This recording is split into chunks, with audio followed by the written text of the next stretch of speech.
संस्कृति पार्टीको कार्यालय ललितपुरमा छौँ। यतिखेर हामी चाहिँ सबै टोलीहरू अगाडि बढ्दैछन्। अगाडि चुनाव प्रचार प्रसारमा व्यस्त सबै साथीहरू रेडी छ। यता गाडीहरू अगाडि पछाडि सबै साथीहरू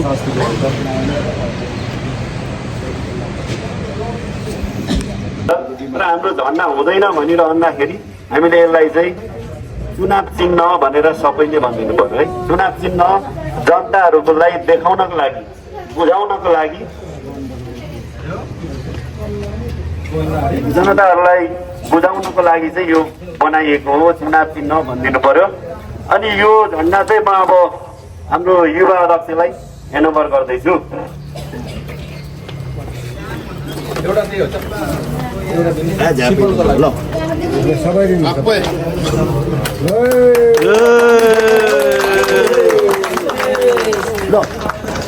यसको चाहिँ सही प्रयोग गर्नु पर्यो है।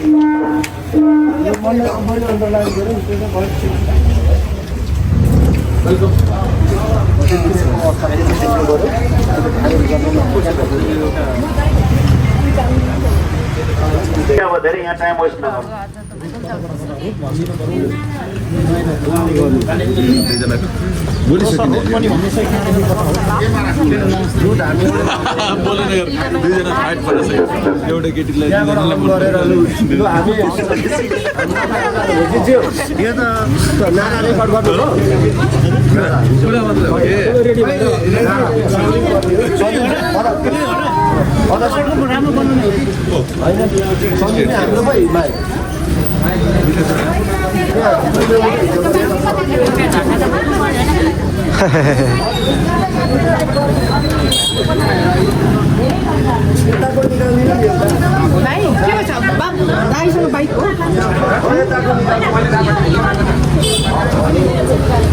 खाली हुन्छ पढिहाल्छ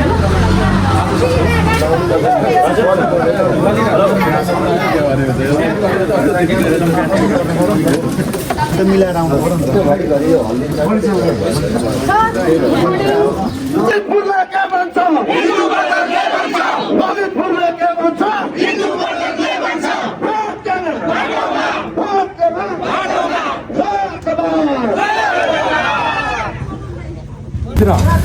यो लाइनमा आउने गरेर यसरी फोल्ड गर्ने। पहिले म देखाउँछु।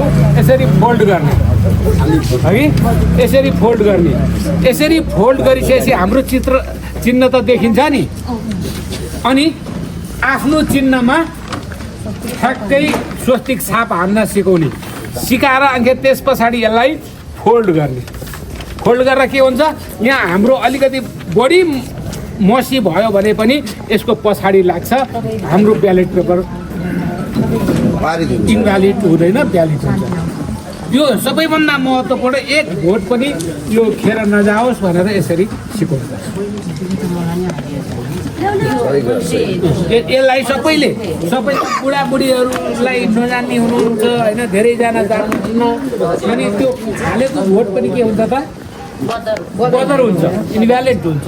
त्यसलाई चाहिँ त्यो बदर नहुनको लागि, सदर हुनको लागि चाहिँ यो पहिले म हुन्छु। त्यसपछि सबैजना हामी यसरी नै गाडीको एक लाइन हो, बाइकको पनि एक लाइन गरेर जाउँ। त्यसरी गर्दा चाहिँ अत्यन्तै ट्राफिक नियमको पनि उल्लङ्घन हुँदैन र एकदम अनुशासित देखिन्छ है त।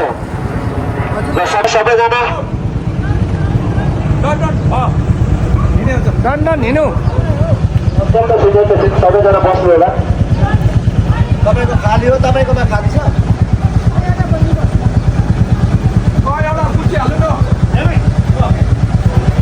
झन्डावाल त्यहाँ हिँडौँ न, त्यो सेतो सेतो लोगोवाला। ल त्यो एउटा गाना पनि लगाउनु। गाना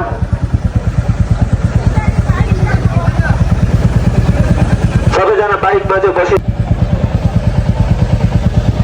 गाडी बढ्यो। जय माथु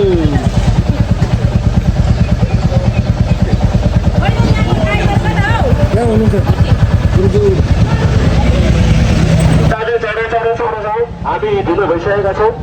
ल सबैजना भाइहरू सुन्न चाहनुहुन्छ भने, उहाँको कुरा सुन्न चाहनुहुन्छ भने यही फागुन 16 गते हाम्रो श्रद्धेय अध्यक्ष स्वामी पिता हर्क सान्ताङ तपाईँ हाम्रै जिल्लामा आउँदै हुनुहुन्छ।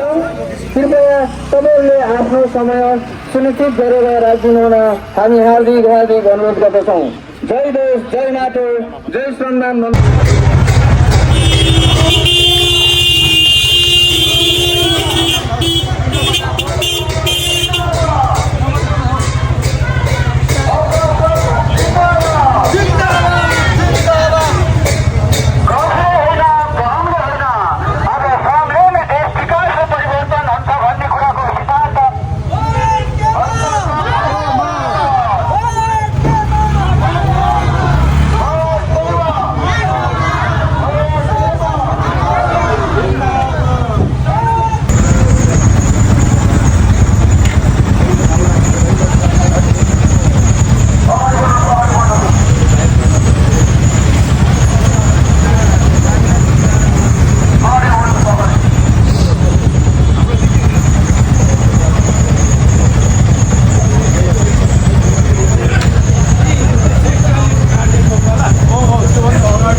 अगाडि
उत्पादनहरूलाई चाहिँ बजारमा उहाँहरूले आफैले अनलाइन मार्फत बेच्न सक्ने होस्, जुन बिचौला नचाहोस्।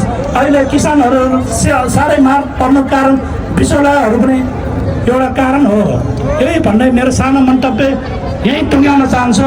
धन्यवाद। धन्यवाद। उहाँले आफ्नो मिठो भनाइलाई राखेर यथास्थानमा गइसक्नु भएको छ र अब हाम्रो समयलाई पनि हामीले मध्यनजर गर्नुपर्ने हुन्छ र आजको यस बृहत कार्यक्रमको सबैभन्दा प्रमुख व्यक्तित्व हुनुहुन्छ उहाँको विचारलाई पहिलो प्राथमिकता दिन्छ। गफलाई होइन, गफ गरेर देश बन्ने भयो त तपाईँ पनि गफ गरिराख्नु, म पनि गफ गरिराख्छु भन्दैन होइन। The culture that our leaders showed to us is very bad, too wrong. त्यो संस्कृतिले देश बन्दैन। हाम्रो लिडर्सले जसलाई हामीले भोट दिइरह्यौँ नि 40 वर्ष 50 वर्षदेखि नेता भनेर बोकिनु काँधमा, उनीहरूले सिकाएको कल्चर कस्तो भन्दाखेरि चिल्लो भएर हिँड्ने, धार भएको लुगा लाउने होइन, अनि यस्तो गरेर त्यसपछि सबै मान्छे सुकिलो मुकिलो यस्तो गरेर होइन बन्ने हो यो होइन। विदेश गइन्छ दुःखले होइन, विदेशमा गएर बेसरी काम गरिन्छ, म पनि गएको हो नि त। 12 घन्टा त मिनिमम हो होइन, 15, 16, 18 ओभर टाइम 18सम्म पनि गरिन्छ। अनि त्यस्तो काम गरेर आइन्छ होइन, धुस्रै फुस्रै यहाँ आएपछि त फेरि हाकिम भइहालिन्छ, पैसा भयो नि त, अब हाकिम हुने हो साथी हो। अनि उसले पनि यस्तो गरेर छुँदैन, माटो छुँदैन होइन, खेतबारी बाँझै राखिराख्छ, यस्तो गरेर उस्तो उस्तो गर्छ। अनि उसको साथीले देख्छ ए त्यसले पनि त्यसो गर्यो म पनि त्यसै गर्छु भन्छ ऊ पनि तपाईँको चाहिँ नि साउदी कतार कहाँ जान्छ आएपछि उसको पनि परीक्षा दियो यो देशमा काम गर्न कसैलाई मन पर्दैन है त्यस्तो खालको सामाजिक मान्यतालाई चुनौती दिएर विद्रोह गरेर आएको मान्छेहरूको सम्मान संस्कृति पार्टी जय माटो जय देश भित्तर छ अगाडि पछाडि साथीहरू